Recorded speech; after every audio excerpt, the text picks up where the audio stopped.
আসসালামু আলাইকুম বন্ধুরা 2025 শেষ এবং 2026কে আমরা আমন্ত্রণ জানাচ্ছি। বন্ধুরা, বলা হয়েছে ইট এবং পাথর দিয়ে বানানো গড়গুলোর কোনো জীবন থাকে না, কিন্তু কিছু গড় শুধুমাত্র গড় হয় না, তাতে কিছু থাকে যা আমাদের চিন্তার বাইরে, যেগুলো ভিতর শ্বাস প্রশ্বাস নেই। যেমন ধরুন বাংলো। আমাদের পূর্বপুরুষদের বড় বড় বাংলো আমাদের জন্য একটি অনেক বড় স্মৃতি, কিন্তু আমরা জানি না যে আমাদের আগে এখানে কি হয়েছিল। চিৎকার করে করে এই কষ্টগুলো এই দেয়ালগুলোতে আটকে যায়, যেগুলো শত শত বছর আগে আটকে গিয়েছিল, শুধুমাত্র অপেক্ষা করে নতুন কারোর। তারা এমন কারোর অপেক্ষা করে যারা তাদের এই নীরবতাকে জায়গা দিবে। আজকে আমি আপনাদের এরকমই একটি স্টোরি বলতে যাচ্ছি, যেটি খুবই ভয়ঙ্কর। তাই যারা অন্ধকারে ভয় পান, ঘরের আলো জ্বালিয়ে নেন এবং কোরআন থেকে আয়াতুল কুরসি পাঠ করে নেন। বন্ধুরা, আমি আজকে আমার জীবনের ওই ভয়ঙ্কর চ্যাপ্টারের ব্যাপারে বলতে যাচ্ছি, যেটি আমি এবং আমার স্ত্রী রিয়া ভুল করে এমন একটি দরজার ভেতরে চলে গিয়েছিলাম, যেটি আমাদের জন্য নয়, আমাদের মৃত্যুর জন্য খোলা হয়েছিল। এই স্টোরিটি হলো ওই কালো বাংলোর যেখানে সময় আটকে যেত। এরপর একটি ভয়ঙ্কর খেলা শুরু হতো। আমার নাম নীরব এবং আমি সারা জীবন বিজ্ঞানের উপর ভরসা করে এসেছি। ভূত, প্রেত, জিন এসব কেবল আমার জন্য মুভিতে দেখা স্টোরি ছিল। আমি এসব কথাই কোনো সময় বিশ্বাস করিনি, কিন্তু বিয়ের 5 বছর পর আমার সঙ্গে এবং আমার স্ত্রী রিয়ার সঙ্গে যা কিছু হয়েছে, এটা আমার জীবনের সব রুলস ভেঙে চুরমার করে দিয়েছে। রিয়ার গর্ভে 7 মাসের বাচ্চা ছিল। এর আগে শহরের বিভিন্ন রকমের ট্রাভেলসের কারণে রিয়ার 2টি বাচ্চা নষ্ট হয়ে যায়। এই কারণে ডক্টর তাকে শহর থেকে দূরে, শহরের হইচই থেকে দূরে এবং পলিউশন থেকে দূরে ভালো আবহাওয়ায় থাকার জন্য অ্যাডভাইস দিয়েছে। আমিও কোম্পানিতে ছুটির আর্জি দিয়ে দিয়েছি।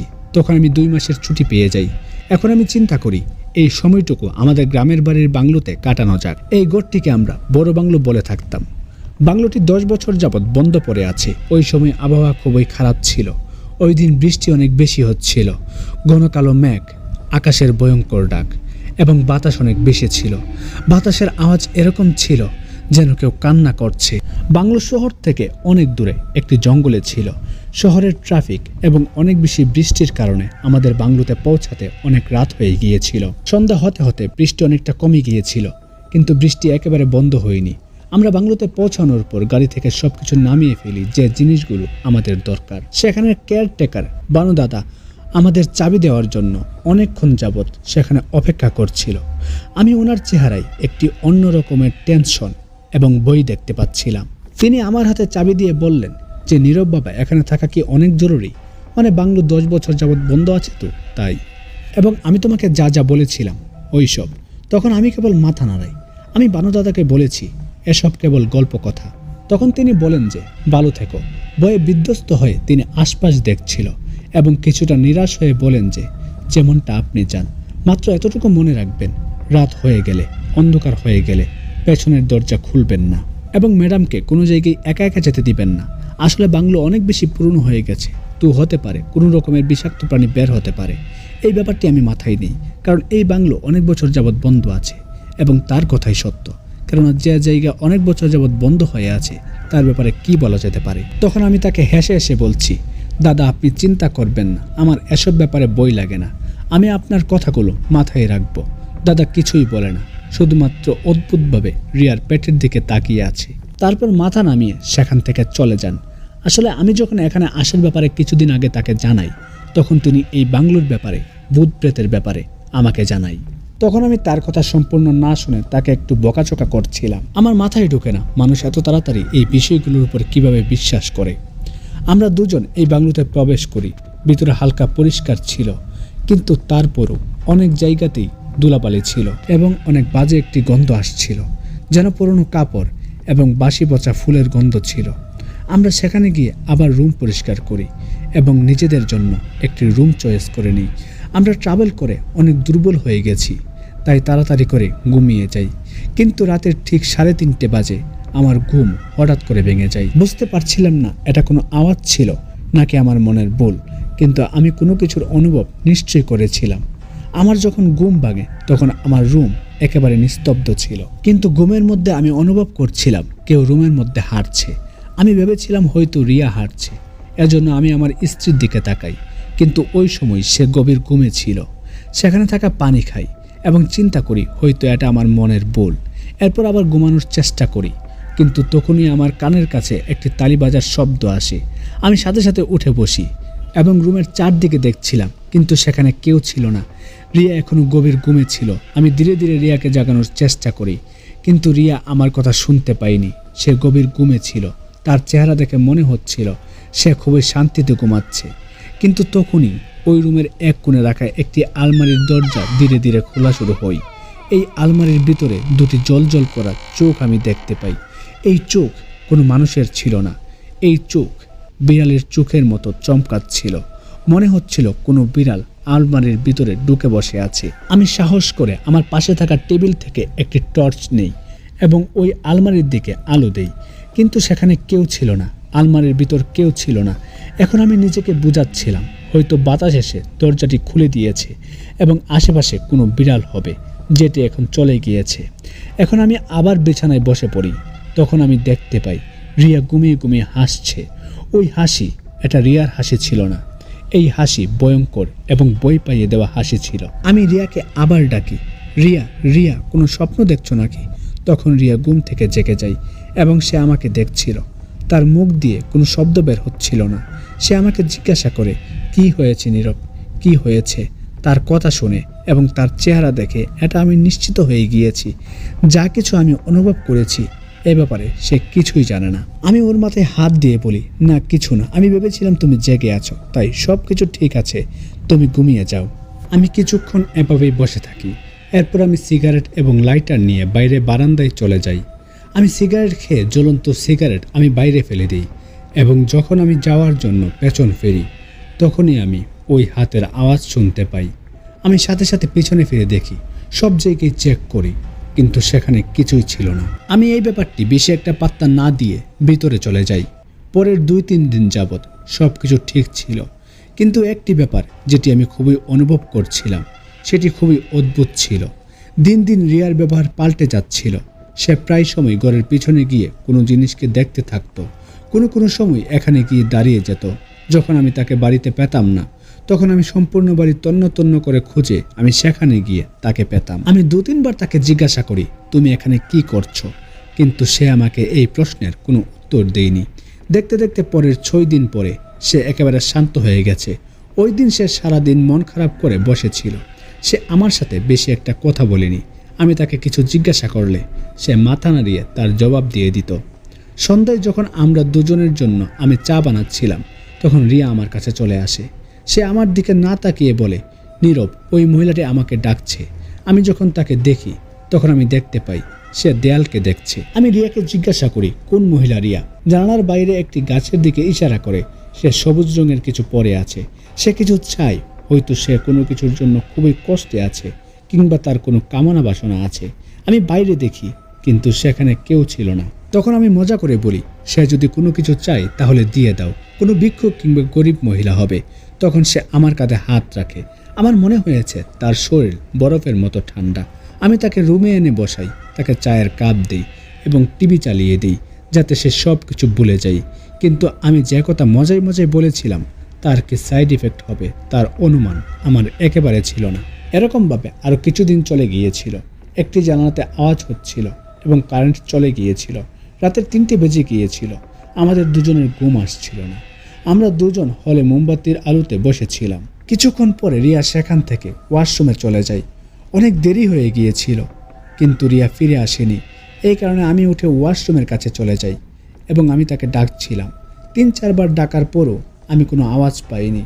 আমি যখন ওয়াশরুমের দরজায় হাত লাগাই তখন আমি দেখতে পাই দরজা খোলা আছে এবং ভিতরে কেউ ছিল না। জানি না সে কোথায় চলে গেছে। রুমে গিয়ে ঘুমিয়ে যায়নি তো? আমি একটি বড় মোমবাতি নিয়ে তাকে খুঁজতে বের হই। প্রথমে বেডরুমে দেখি, তারপর হলে, এরপর সিঁড়ির কাছে, এরপর কিচেনে। সে কোথাও ছিল না। তখনই আমার বাংলোর পিছনের অংশের কথা মনে পড়ে।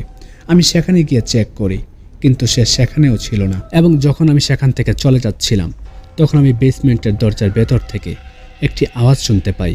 বেসমেন্ট, যেটাকে আমরা এখানে আসতে তালা দিয়ে রেখেছিলাম, কিন্তু এখন এটার তালা ভেঙে নিচে পড়ে আছে এবং ভিতর থেকে একটি নিচু কণ্ঠে গুনগুন আওয়াজ শুনতে পাচ্ছি, যেন কেউ ঘুম পাড়ানোর গান গাচ্ছে। কিন্তু এই ঘুম পাড়ানোর গান খুবই বাজে এবং ভয়ঙ্কর ছিল। আমি সিঁড়ি দিয়ে নিচে বেসমেন্টে চলে যাই।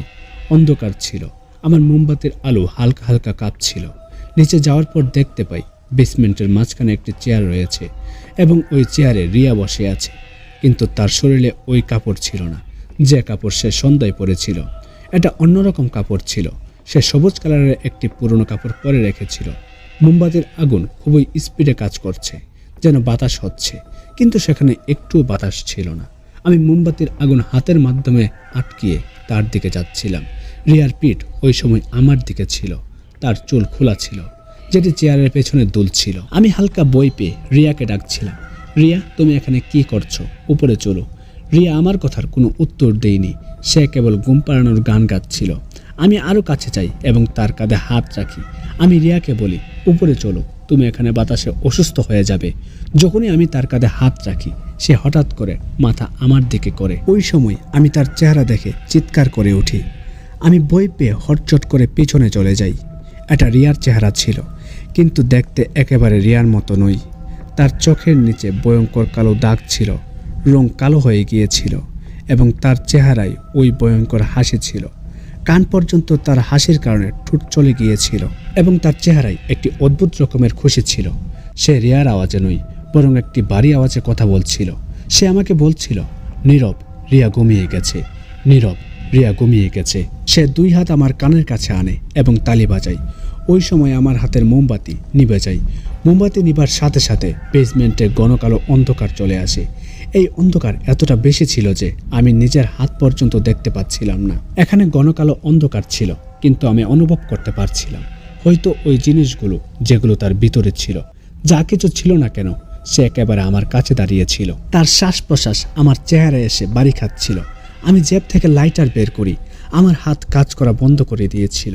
আমি কোনোভাবে জেব থেকে লাইটার বের করি এবং লাইটার জ্বালাই। হালকা হালকা আলো জ্বলার পর আমি আবারও ওই ভয়ঙ্কর চেহারা দেখতে পাই। রিয়া আমার চেহারা থেকে শুধুমাত্র 2 ইঞ্চি দূরে হবে। তার গলা অদ্ভুতভাবে বাঁকা ছিল, যেন কেউ গলা ভেঙে দিয়েছে।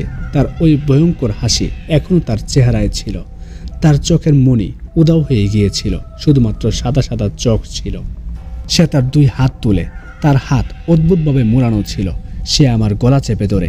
আমি কোনোভাবে ছুটতে পারছিলাম না। আমি রিয়া রিয়া করে ডাকছিলাম। তখন রিয়া বলে যে, নীরব। সে এরকমভাবে কথাটা বলে যেন কোনো জানোয়ার কথা বলছে। সে বলছে, তুমি কি ভেবেছ তুমি বেঁচে যাবে? সে অনেক শক্ত করে আমাকে ধরে রেখেছিল। তার শরীরে এতটা শক্তি হওয়া অসম্ভব, কেননা সে 7 মাসের প্রেগনেন্ট। একজন প্রেগনেন্ট মহিলার এতটা শক্তি কিভাবে হবে? সে আমাকে তুলে কোনো খেলনার মতো রুমের এক কোণে ফেলে দিই। আমার পিঠ দেয়ালের একটি অংশে গিয়ে পড়ে।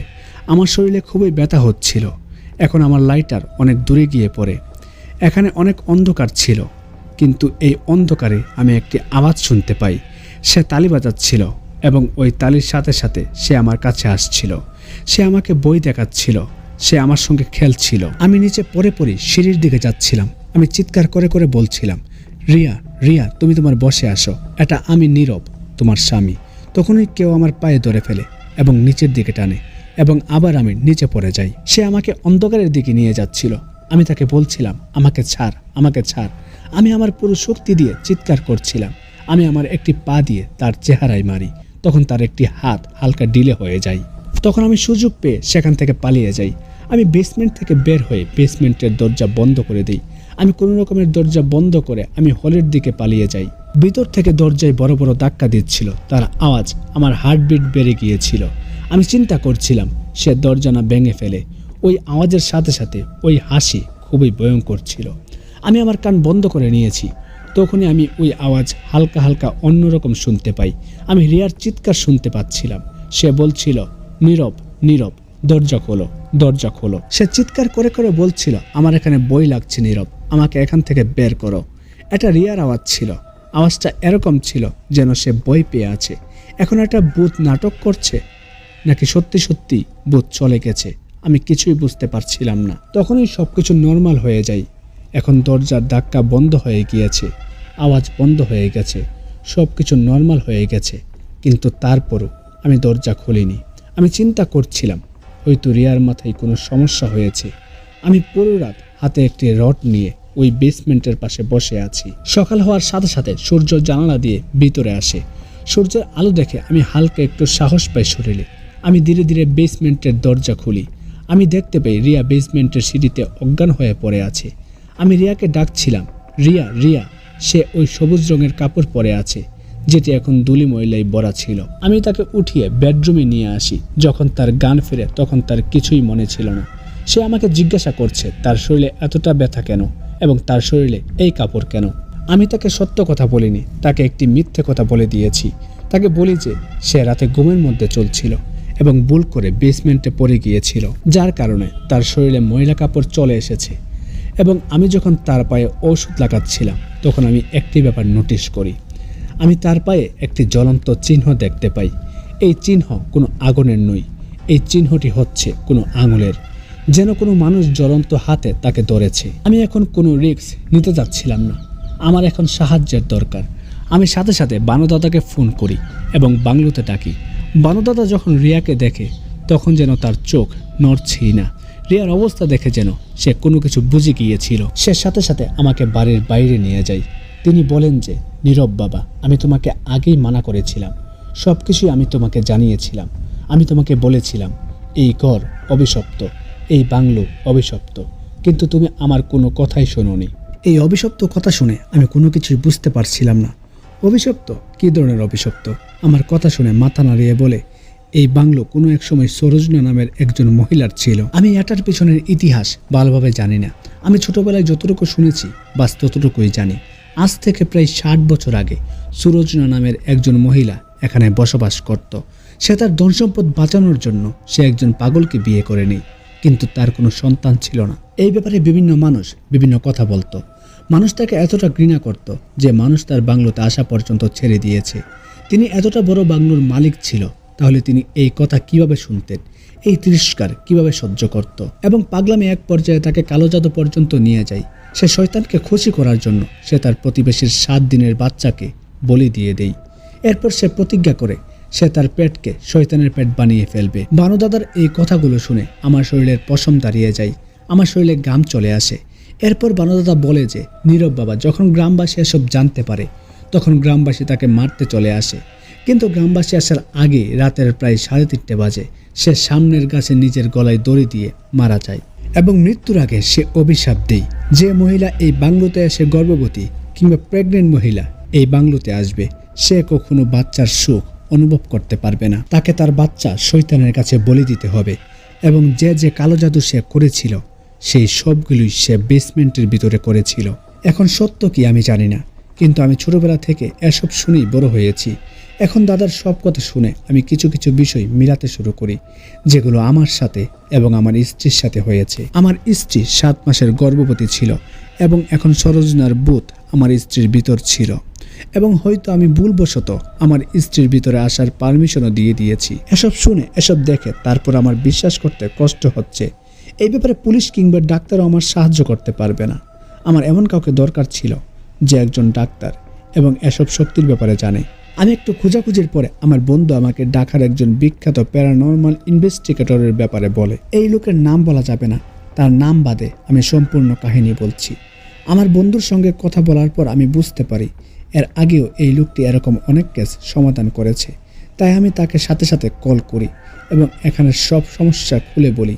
উনি আমার সব সমস্যা শুনে এবং আমার কথা শুনে বুঝতে পারে আমি খুবই বয়ে আছি। তাই শামস আসতে রাজি হয়ে যায়। শামস খুবই শান্ত প্রকৃতির মানুষ ছিল। শামস যখনই বাংলোয় পা রাখে সে যেখানে পা রেখেছিল সেখানেই দাঁড়িয়ে পড়ে। শামস তার জায়গা থেকে নড়ছিল না। তখন আমি তার ব্যাগ নিয়ে তার কাছে যাই।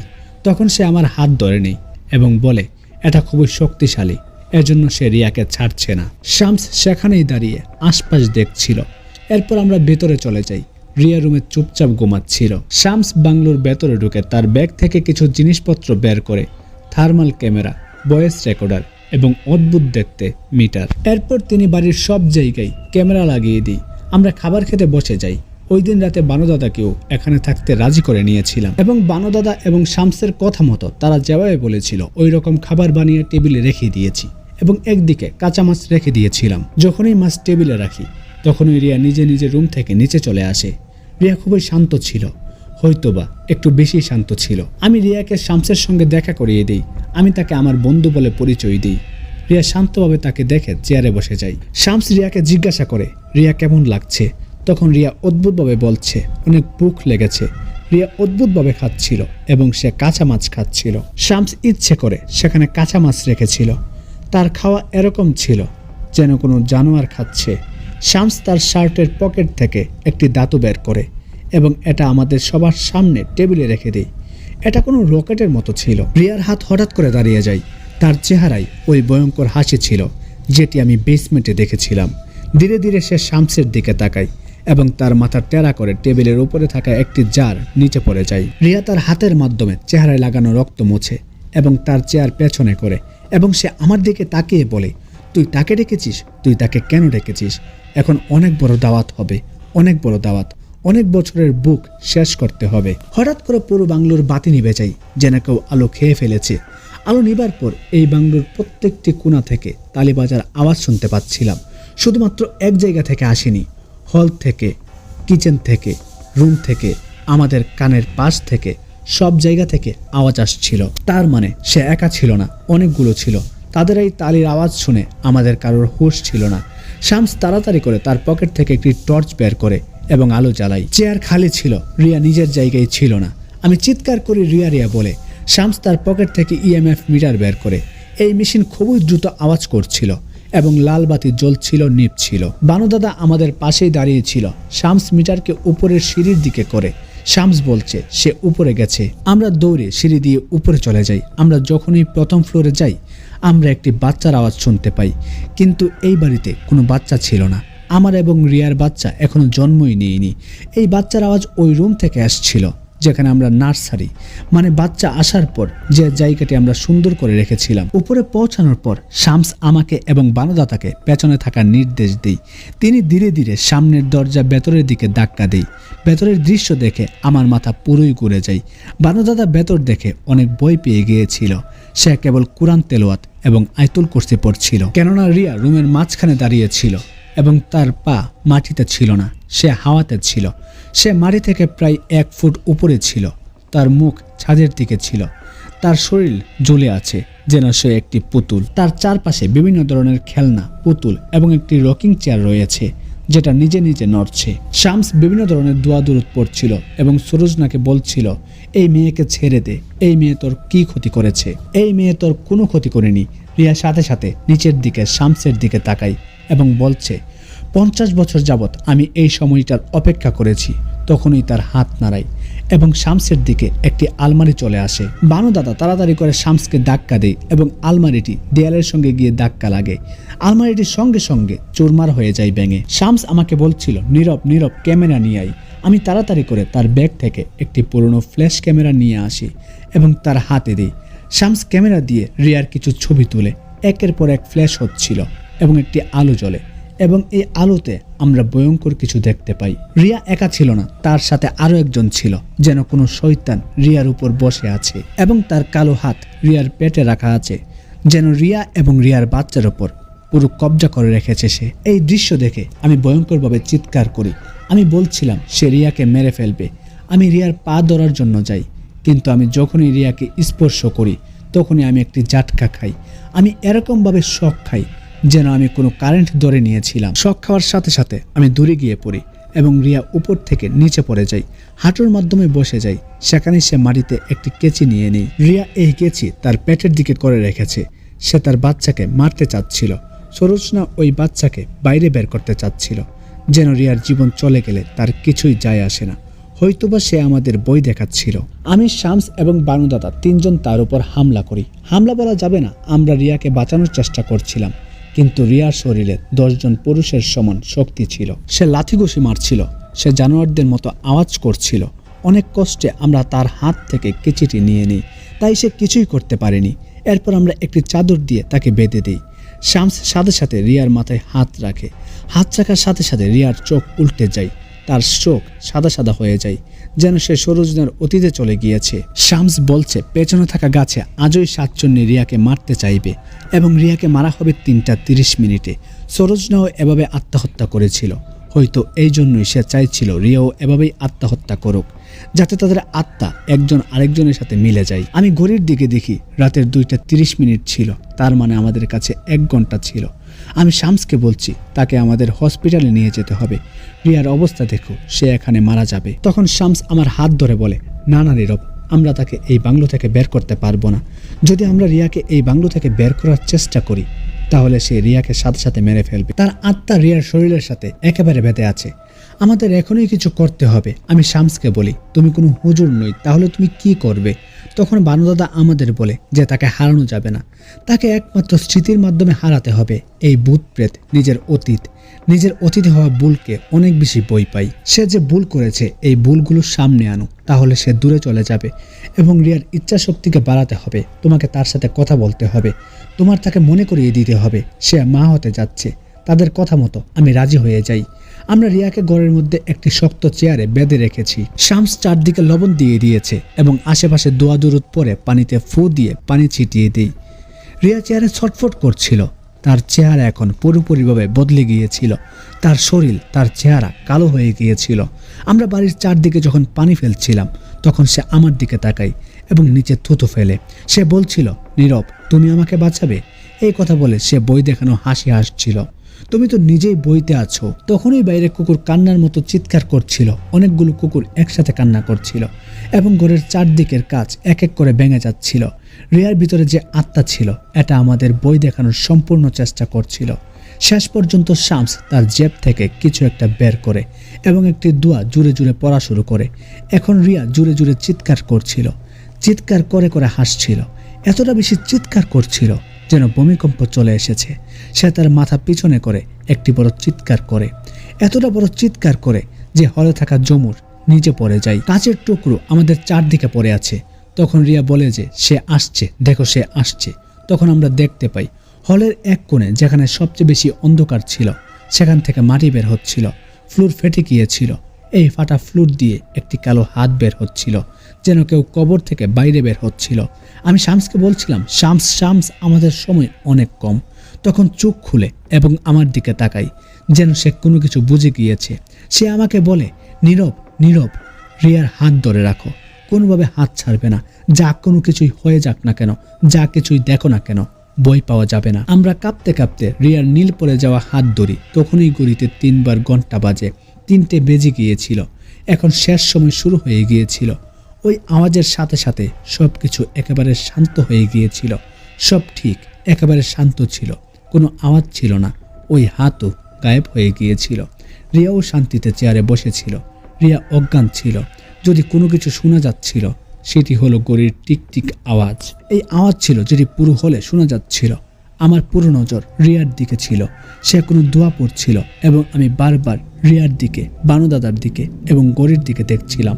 সময় অনেক স্পিডে যাচ্ছিল এবং যখনই ঘড়ির কাঁটা 3:30-এ যাই তখন আমি নিজেকে ভিতর থেকে যুদ্ধের জন্য প্রস্তুত করি। আমরা একজন আরেকজনের দিকে দেখছিলাম, যেন ঘড়ির টিকটিক আওয়াজ আমাদের জন্য একটি পানিশমেন্ট। 3:30 বাজার পর আমরা চিন্তা করি হয়তো এখন ভয়ঙ্কর কিছু হবে, কিছু না কিছু তো নিশ্চয়ই হবে। আমরা ভেতর থেকে সম্পূর্ণ প্রস্তুত ছিলাম, কিন্তু সবকিছু শান্ত ছিল। ঘড়ির কাঁটা ধীরে ধীরে সামনের দিকে যাচ্ছিল। আমরা সবকিছুর উপর নজর রাখছিলাম যাতে কোনো কিছু না হয়ে যায়। তখন ঘড়ির কাঁটা 3:31 গিয়ে পৌঁছাই, কিন্তু তখনও সবকিছু শান্ত ছিল। আমরা একজন আরেকজনের দিকে তাকাচ্ছিলাম, কিন্তু এই 1 মিনিট যেন 100 বছরের সমান হচ্ছিল আমাদের জন্য। এখন আমাদের হার্টবিট হালকা হালকা শান্ত হই, হালকা হালকা নর্মাল হই এবং এরপর 3:32 বাজে, কিন্তু তারপরও সবকিছু ঠিক ছিল, কোনো সমস্যা নেই, সবকিছু একেবারে শান্ত। এখন আমরা অনেক খুশি, এরকম মনে হচ্ছিল যেন বিপদ চলে গেছে। আমরা সবাই একটি বড় নিঃশ্বাস নিই এবং হেসে হেসে একজন আরেকজনের দিকে দেখছিলাম, কিন্তু তখনই ঘড়ির কাঁটা 3:33 গিয়ে আটকে যায়। মনে হচ্ছিল যেন রুম বরফে আটকে গেছে। বাতাস খুবই দ্রুত বয়ে যাচ্ছিল। আবারও কুকুরের কান্নার আওয়াজ আসছিল এবং এটার ফাটল আরও বাড়ছিল। ফাটল দিয়ে আবারও হাত বের হওয়া শুরু করে দেই। হঠাৎ করে এটা দুয়ার মতো উপরে উঠে এবং রিয়ার সামনে চলে আসে। রিয়া চেয়ারে বসেছিল, সে হঠাৎ করে উপরে উঠে যায়। চেয়ার এখন হাওয়াতে ছিল। হয়তো এটাই ওই সময় ছিল যখন সুরজনা আত্মহত্যা করেছিল। তখন বন্দুকের গুলির মতো রিয়ার শরীর পিছন দিকে যায়। তখন রিয়ার মুখ দিয়ে একটি অমানবিক চিৎকার আসে। তখন তার মুখ দিয়ে কোনো দুয়ার মতো জিনিস ভেতরে যাচ্ছিল। আমরা তাকে আটকানোর অনেক চেষ্টা করেছিলাম, কিন্তু হঠাৎ করে রিয়ার গলায় একটি রশি আটকাতে শুরু করে, যেন তাকে ফাঁসি দেওয়া হচ্ছে। ঠিক ওই রকম ভাবে যেরকম ভাবে সুরজনা আত্মহত্যা করেছিল। রিয়ার চেহারা লাল হয়ে গিয়েছিল, তার জিভ বাইরে বেরিয়ে এসেছিল। সে তার পা নাড়াচ্ছিল ঠিক ওই রকম ভাবে যেরকম ভাবে ফাঁসিতে ঝুললে মানুষ যেভাবে পা নাড়ায়, ঠিক ওই রকম ভাবে। তখনই শামস চিৎকার করে ওঠে, সে নিজেকে মারছে। নীরব, তুমি কি করছো? তাকে বাঁচাও। শামস পানি পড়ার সম্পূর্ণ জল রিয়ার উপর দিয়ে দেই। যখন রিয়ার শরীরে পানি পড়ে তখন রিয়ার শরীর দিয়ে ধোঁয়া বের হচ্ছিল, তার শরীর একেবারে জ্বলে গিয়েছিল। রিয়া ব্যথায় তার শরীরে লাগানো দড়ি ছিঁড়ে ফেলে, সে উপর থেকে মাটিতে পড়ে যায়। নিচে পড়েও সে থামেনি, সে তার 4 হাত পা দিয়ে দৌড়ে দরজার দিকে যাচ্ছিল, ওই গাছের দিকে যাচ্ছিল যেখানে সুরজনা আত্মহত্যা করেছিল। শামস আবারও চিৎকার করে বলে, নীরব তাকে ধরো, নীরব তাকে ধরো। আমি এবং বানুদাদা তার পিছন করছিলাম। বাইরে অনেক বেশি বৃষ্টি হচ্ছিল, কাদামাটির মধ্য দিয়ে আমরা রিয়ার পিছন করছিলাম। এখনো জানোয়ারের মতো সে দৌড়াচ্ছিল। সে দৌড়াতে দৌড়াতে বাংলোর পিছনে ওই কালো গাছের কাছে চলে যায়। সেখানে যাওয়ার পর রিয়া মাটি থেকে একটি ভাঙা ডাল তোলে এবং এটাকে তার মাথায় রাখে। সে আমাকে বলছিল, নীরব নীরব। আমি তার মধ্যে সুরজনাকে দেখতে পাচ্ছিলাম। সে বলছিল, চলো আমার সঙ্গে নরকে। সে তার মাথায় মারতে যাচ্ছিল, তখনই আমি তার উপর হামলা করি। আমি তার হাত ধরে ফেলি, কিন্তু সে অনেক শক্তিশালী ছিল। সে আমাকে ছুঁড়ে ফেলার চেষ্টা করছিল, কিন্তু আমি তার হাত ছাড়ছিলাম না। আমরা এখন কাদায় একাকার হয়ে গেছি। বানুদাদা আমাকে সাহায্য করতে আসে। তিনি রিয়ার চেহারা তার 2 হাত দিয়ে ধরে। তখনই শামস বলে যে, নীরব নীরব, এখনই তার হাত তার পেটে রাখো, জলদি জলদি। আমি বুঝতে পারছিলাম না যে শামস এরকম কেন বলছে। আমি একটি হাত রিয়ার পেটে রাখি। রিয়ার একটি হাত পেটে রাখার পর শামস রিয়াকে বলছিল, রিয়া অনুভব করো, রিয়া অনুভব করো। সুরজনা মৃত, কিন্তু তুমি জীবিত। তোমার বাচ্চার কথা তুমি চিন্তা করো, তুমি তোমার বাচ্চাকে অনুভব করো। এই কথাগুলো শুনে রিয়ার শরীরটা একটি ঝাটকা খাই, যেন ভিতর থেকে কেউ মারছে। সে ব্যথায় চিৎকার করছিল। সুরজনা বলছিল, এটা আমার বাচ্চা, সে মরবে, সে মরবে, তার মরতেই হবে, সবাই মরবে, সবাইকে মারব। আমি রিয়ার কানের কাছে গিয়ে বলি, রিয়া, এটা আমাদের বাচ্চা। তুমি কতগুলো না চিন্তা করেছিলে এই বাচ্চার জন্য। আমরা কতই না চিন্তা করেছিলাম এই বাচ্চাকে নিয়ে। এটা আমাদের বাচ্চা, এটা আমার এবং তোমার বাচ্চা। তোমার তাকে বাঁচাতে হবে। তুমি কি তাকে সুরজনাকে নিতে দিবে? তখনই যেন কোনো চমৎকার হয়েছে। রিয়ার পেটে কিছু একটা নড়ে, যেন বাচ্চা লাথি মেরেছে। এই লাথি এতটা শক্তিশালী ছিল যে রিয়ার পুরো শরীর কেঁপে গিয়েছিল। মনে হচ্ছিল যেন এই বাচ্চাও এই অশুভ শক্তির বিরুদ্ধে যুদ্ধ করছিল। এবং এই একটি সময়ের কারণে রিয়াকে আমরা ফিরে পাই এবং সুরজনা দুর্বল হয়ে যায়, যেন জীবনের শক্তির কাছে মৃত্যু হেরে গিয়েছে। রিয়া ধীরে ধীরে ঠিক হওয়া শুরু করেছিল। তার মুখ, তার চোখ সবকিছু ঠিক হওয়া শুরু করেছিল। রিয়া ধীরে ধীরে বলছিল, আমার বাচ্চাকে ছেড়ে দাও, আমার বাচ্চাকে ছেড়ে দাও। রিয়া অনেক কষ্ট পাচ্ছিল। এই সময়ের ফায়দা নেই। শামস সুরজনার কবর এই গাছের নিচে ছিল। সে দোয়া পরে রিয়ার মাথায় হাত রাখে এবং কবরে হাত রাখে এবং সুরজনাকে বলে, সুরজনা, তোর জন্য জাহান্নামের আগুন অপেক্ষা করছে, যা জাহান্নামে যা। তখন রিয়ার মুখ অনেক বেশি লাল হয়ে যায়। মনে হচ্ছিল তার মুখের মাংস ছিঁড়ে যাবে আর মুখ দিয়ে কিছু একটা কালো ধোঁয়া বের হয়। এই কালো ধোঁয়াতে কোনো মানুষের আকৃতি ছিল। সে বাইরে যায় এবং একটি দিনের বড় ডাকের সাথে সে ওই গাছটার কাছে গিয়ে পড়ে এবং সাথে সাথে গাছটিতে আগুন লেগে যায় এবং এত ঘন বৃষ্টিতেও এই গাছটি দাউ দাউ করে জ্বলছিল। সে এখন ঠিক ছিল, কিন্তু অজ্ঞান ছিল। আমরা সেখানে অনেকক্ষণ যাবৎ ছিলাম। ধীরে ধীরে বৃষ্টি থেমে যায়, বাতাসের হাওয়া পাল্টে যায়। আমি রিয়াকে কুলে নেই। এখন সে অনেকটাই হালকা, ওই কালো ছায়া তার মধ্যে আর ছিল না। এরপর আমরা রিয়াকে বাংলোতে নিয়ে আসি। এর পরের দিন যখন আমরা বাংলো থেকে বের হই তখন আকাশ অনেক পরিষ্কার ছিল, সূর্য ছিল, কিন্তু এখনও রিয়া অনেক দুর্বল ছিল। তার চেহারায় অনেক ব্যথার দাগ ছিল, চেহারা কালো হয়ে গিয়েছিল, কিন্তু এখন সব কিছু শেষ। শামস এবং আমি তাকে হসপিটালে নিয়ে যাই। সব ধরনের টেস্ট করা হয়। ডাক্তার বলেন যে বেবি এবং মা দুজনেই ঠিক আছে। রিয়াকে হসপিটাল থেকে এনে আমি শামসের কাছে যাই। শামসের হাতে একটি কাপড় ছিল। এটা ওই কাপড় যে কাপড় সুরজনা পরে রেখেছিল। শামস আমাকে বলে যে এখন এই ঘর একেবারে সুরক্ষিত, কিন্তু অশুভ শক্তি কোনো সময় সম্পূর্ণভাবে নির্মূল হয় না। সে আবার অন্য কারোর অপেক্ষা করবে। তাই আমি এটা আমার সঙ্গে নিয়ে যাচ্ছি। আমি তাকে জিজ্ঞাসা করি, কিন্তু কেন? যাতে এটা কারোর ক্ষতি না করতে পারে। তখন আমি তাকে বলি, তাহলে তুমি এটাকে জ্বালিয়ে দিচ্ছ না কেন? তাহলে সব কিছু একেবারে শেষ হয়ে যাবে। তখন শামস হালকা একটু হাসে এবং বলে, এটা মুভি সিনেমা নয়, এরকমটা হয় না। যদি আমি এটাকে জ্বালিয়ে দিই তাহলে সে অন্য কোনো জায়গায় চলে যাবে। এর থেকে ভালো আমি এটাকে কোনো জায়গায় নিয়ে দাফন করে দিব, যেখানে মানুষ যাওয়া আসা কম করে, কিংবা মানুষ যাওয়া আসা করেই না। এরপর আমরা সেখান থেকে চলে আসি। এরপর আমি আর কোনো সময় ওই বাংলোতে যাইনি। পরে আমি এটাকে অনেক বিক্রি করার চেষ্টা করেছি, কিন্তু পারিনি, কারণ সেখানের স্থানীয় মানুষের মুখে শোনা এই ভূতের গল্পের কারণে। কিন্তু এখানে একটি জিনিস বোঝার আছে, শামস এই কাপড় দিয়ে কি করবে? সে কি এটাকে দাফন করবে, নাকি সে একজন কালো জাদুকর? বন্ধুরা, ভিডিওটি কেমন লাগলো অবশ্যই জানাবেন। ভিডিওটি ভালো লেগে থাকলে চ্যানেলটি সাবস্ক্রাইব করে দিবেন।